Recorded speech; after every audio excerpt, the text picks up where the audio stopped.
코로나19 관련 팩트체크 저희가 정리를 해봤습니다. 네. 하나하나 살펴볼게요. 자, 첫 번째는요. 코로나19 두 달 내 전 세계 인구의 절반이 감염된다? 이거 진짜면은 너무나 듣기만 해도 무서운데 강 교수님 어떻게 보세요? 예, 최근에 그 미국의 워싱턴 의대 연구팀에서 발표를 했는데요. 그 추정을 해보니까 내년 1월 1일부터 두 달 동안 미국에서만 이 1억 4천만 명이 더 신규 감염이 되고 그 나머지 그 세계 인구 중에도 30억 명이 추가로 감염이 될 거다라고 추계를 하고 있는데 바로 이것은 최근에 새로 나온 변이죠. 그래서 변종인 그런 오미크론 감염이 전파력이 워낙 높기 때문에 이제 그렇게 되는 걸로 됩니다. 그래서 사실 이 부분은 상당히 우려되고 우리나라는 그 정도는 아니지만 우리나라도 매일매일 오미크론 감염이 이제 늘어나고 있는 상황인데요. 하지만 지금 메타 분석을 해보면 이전 델타 변이나 기존 변이의 경우는 한 40% 정도가 무증상이었다고 얘기하고요. 오미크론은 아직 연구가 좀 더 필요하지만 그보다 높은 90%가 무증상이라고 얘기를 해요. 그러니까 오히려 증상은 좀 경한 반면에 증상이 없는 사람이 많으니까 더 많이 빠르게 전파가 되는 측면도 있거든요. 그래서 사실 너무 걱정을 하지 말고 추이를 좀 더 살피면서 개인 방역, 사회적 거리두기를 철저히 하면서 기다려야 될 것 같습니다. 네. 저는 몇 달간 이게 좀 악화가 되면서 끝나겠지라고 생각을 했는데 내년이면은 대유행이 좀 끝날 수 있지 않을까요? 교수님 어떻게 보시나요? 사실 처음에 작년에 코로나 처음 나왔을 때 네.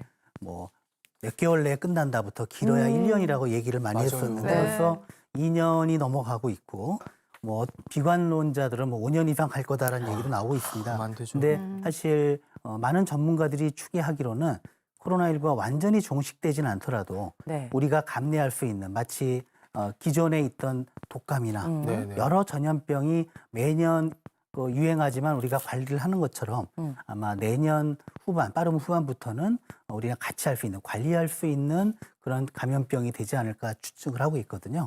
네, 그래서 그런 좀 낙관적인 전망을 가지면서 하지만 계속 또 경계와 주의를 하면서 기다려보면 좋은 결과가 있지 않을까 생각합니다. 네, 하루빨리 좀 예전의 일상을 되찾을 수 있었으면 좋겠고요. 그다음 궁금증 한번 볼까요? 오미크론 감기처럼 약하다. 정말 그럴까요, 이 교수님? 저희는 이제 추가 데이터가 좀 더 필요하고 네. 봐야 되겠지만 어쨌건 간에 감기하고는 비교할 수 없는 수준이다라고 보는 게 맞을 것 같습니다.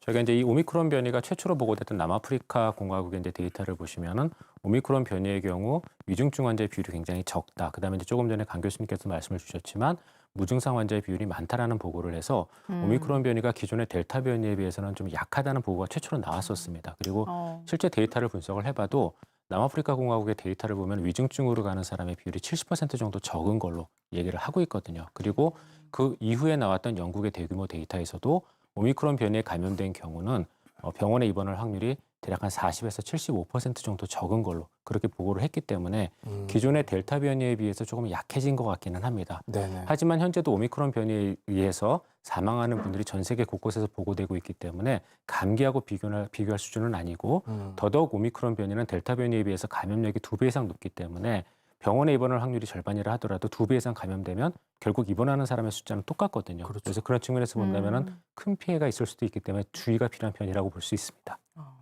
근데 감기하고 오미크론 차이점이 뭔가요? 사실 이게 감기인지 이게 오미크론인지 제가 구별이 안 돼서 증상이 좀 다른가요? 교수님?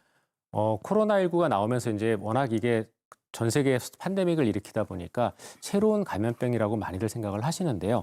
사실은 코로나19 나오기 이전에도 인간계에 토착화된 계절성 코로나는 이미 있었습니다. 그리고 그러한 계절성 코로나가 일으키는 질병이 바로 감기이기 때문에 원칙적으로 코로나19와 감기하고는 증상으로 구분이 어렵다고 보시는 게 맞을 것 같습니다. 그래서 이 두 가지 증상 다 상부호흡기 감염이기 때문에 거기에 따른 기침이나 가래 또는 발열 같은 증상들은 거의 대부분 다 동일하게 보여주고 있고요. 그래서 그러한 증상 구분은 어렵고 다만 코로나19의 경우에 있어서는 이제 후각소실이나 미각소실 같은 것들이 대략 국가에 따라서 20에서 한 70% 정도 중에서 나타날 수가 있기 때문에 그런 걸로 일부 구분은 가능했지만 조금 전에 말씀드렸던 것처럼 네네. 오미크론 변이에서는 무증상도 많고 그다음에 이런 후각소실이나 미각소실 같은 경우도 많이 관찰되지 않는다는 보고가 있기 때문에 네. 더더욱 감기하고는 구분이 어렵습니다. 그래서 아. 그 남아프리카 공화국에서 최초로 있었던 오미크론 변이의 증상이 약하고 감기하고 구분이 어렵다라는 말은 사실은 감기하고 비슷하니까 안심하라는 뜻이 아니라 아. 감기하고 구분이 어려우니까 더욱 주의해라는 뜻이었다고 그 최초 발견자가 얘기한 적이 있었거든요. 그래서 이 구분은 어렵다라고 보시면 될 것 같습니다. 그렇군요. 계속해서 코로나19 관련 팩트체크 이번에는 백신 내용 한번 살펴볼게요. 자, 유효 기간이 지난 방역 패스 내년부터는 경고음이 울린다고요. 이게 무슨 내용일까요? 예, 지금은 사실 2번의 접종 완료자는 방역 패스를 QR 체크를 하면은 그냥 문제 없는 걸로 나오잖아요. 예. 근데 내년 1월 3일부터는 2차 접종 후에 6개월이 넘은 사람들은 식당이나 이런 카페 들어갈 때 그 QR 체크를 하면은 삐하고 경고음이 울린다는 거죠. 아. 그래서 이런 방법을 통해서 6개월이 넘은 분들의 경우는 그 추가 접종, 3차 접종을 맞도록 유도를 하는 겁니다. 우리 현재는 그 질본의 쿠브 앱을 통해서만 네. 이제 체크가 유효 기간이 얼마나 남은지 알게 되지만 이제 앞으로는 그 지금 플랫폼 그런 앱 같은데 네네. 민간 앱에서도 다 확인이 가능하도록 조치가 될 예정입니다. 그렇다면은 백신을 몇 월 며칠 날 맞았는지 정확하게 기억을 해야 될 것 같은데 6개월 전이니까 기억이 이게 가물가물하거든요. 그치. 그러니까요. 교수님, 어떻게 하면 좋을까요? 예, 맞아요. 사실 그 직접 앱에 들어가서 확인하는 방법도 있지만 네. 그런 문제 때문에 지금 앞으로 제도가 만기가 14일이 남았을 때, 또 일주일이 남았을 때, 그리고 하루 남았을 때 자녀 유효 기간이 얼마다라는 것을 국민비서를 통해서 개별 안내를 할 예정이고요. 아. 그러면서 동시에 3차 접종을 빨리 맞아야 되니 어떻게 예약하고 맞아야 되는지까지 안내가 나갈 예정입니다. 일단은 백신 접종 잘 챙겨야겠고요. 근데 요즘 주변에 보면은 백신을 맞았는데도 불구하고 감염되는 안타까운 일들도 참 많더라고요. 이 질문도 한번 드려볼게요. 백신 맞고 돌파 감염되면 무적이 된다. 그러니까 일단은 뭐 당연히 안 걸려야 되지만 걸렸다 나으신 분들은 좀 더 건강이 좋아지는 건가요? 어떤가요? 이제 저 보고가 나가고 나서 이제 많은 분들이 질문을 주시는데요. 지금 말씀 주신 내용은 이제 미국의 데이터입니다. 미국에서 예방 접종을 하고 나서도 돌파 감염이 된 사람들을 조사를 해봤더니 이 사람들의 몸속에는 항체가 3차 접종에 비해서 훨씬 더 많이 생겼고, 그다음에 그렇게 생긴 항체가 코로나19 바이러스를 중화하는데 더 좋은 효과를 보였다. 즉 한마디로 3차 접종보다 돌파 감염이 일부의 경우에 있어서는 항체의 생산량이나 또는 항체의 질에 있어서 훨씬 더 좋은 결과를 보였다라는 보고를 한 적이 있습니다. 그래서 여기에서 이제 이런 얘기가 나온 거고요.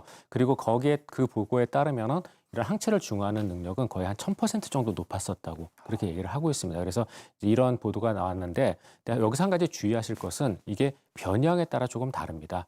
이제 반대로 예방 접종을 완료하고 오미크론 변이에 감염된 사람들의 경우에 있어서는 델타 변이에 대한 항체 상승가가 한 4배 정도로 그렇게까지 많이 올라가지는 않고 있거든요. 네. 그래서 이게 예방 접종을 하고 나서도 어떤 변형에 감염되느냐에 따라서 그 양이 또 달라지게 되고 양상이 달라지게 되고, 그다음에 중요한 거는 저희가 예방 접종을 완료하시는 경우에는 비교적 코로나19에 대한 보호력이 높지만 아쉽게도 돌파 감염이 되는 분들이 계십니다. 그리고 그렇게 돌파 감염이 되시는 분들 중에서 암 환자나 면역 저하자의 경우에 있어서는 중증으로 가는 경우들도 많기 때문에 분명히 주의가 필요하신 분들이거든요. 그래서 이 보고만 믿으시고 이게 돌파 감염이나 이런 것들을 너무 쉽게 그렇게 생각을 하시면 안 될 것 같습니다. 그럼요.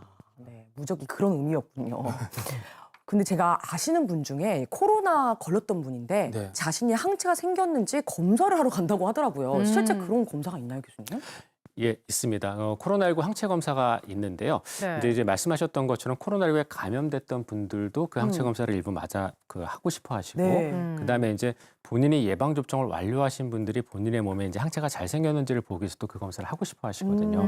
그런데 우리나라에서 코로나19에 대한 항체 검사는 사실은 그런 목적으로 승인이 나 있는 것은 아니고, 코로나19 감염이 의심되어지는 사람이 지금 감염인 건지 아니면 과거의 감염인 건지를 구별하기 위해서 이 검사를 하도록 그렇게 승인이 나 있는 거거든요. 그 이유가 이 항체 검사라는 거는 이러한 감염의 원인이 지금 있는 건지 아닌 건지를 구분하는 목적 외에 이 항체 검사를 통해서 면역력이 얼마나 생겼는지를 보기 위한 목적으로 볼 수가 있는데, 아쉽게도 코로나19의 경우에 있어서는 항체 검사의 결과와 면역력이 꼭 이렇게 비례하지가 않습니다. 이제 그 이유가 이제 왜 그러냐면은 저희가 이제 항체 검사를 할 수 있는 여러 가지 방법이 있는데 그 중에서도 면역력을 잘 볼 수 있는 검사법은 일반 의료기관에서 할 수 없을 정도로 좀 많이 복잡하거든요. 복잡하다 보니까 대부분의 의료기관에서 이제 시행하고 있는 코로나19 항체검사법은 간단하게 항체를 보는 방법이고 이 방법이 꼭 면역력과 이렇게 비례하지는 않고 그다음에 또 이러한 검사법들 사이에 비교나 이런 것들이 되어 있지가 않습니다. 네. 그러다 보니까 A 기관의 항체 검사과 B 기관의 항체 검사과가 반드시 일치하지 않는 그런 경우들이 있거든요. 그래서 이러한 항체 검사는 면역력을 예측하는 데 전혀 도움이 되지 않고 더더군다나 이제 일부 기관에서 시행하는 자가 진단 형태 항체 검사는 민감도가 굉장히 낮기 때문에 네. 항체가 있는데도 불구하고 검출되지 않는 경우도 생깁니다. 그래서 거기에 따라 이제 백신에 대한 여러 가지 불신감이라든가 이런 것들을 심어줄 수도 있어서 저희가 검사를 권장하지 않고요. 네. 그다음에 마지막으로 중요한 이유가 사람의 면역력은 항체에 의한 면역력도 있지만 세포에 의한 면역력도 있습니다. 그런데 이런 항체 검사는 세포 면역력을 저희가 예측할 수가 없기 때문에 코로나19에 대한 전체적인 면역력을 평가하기는 어렵거든요. 그래서 이런 여러 가지 이유 때문에 저희가 항체 검사는 권해드리지 않고 있습니다.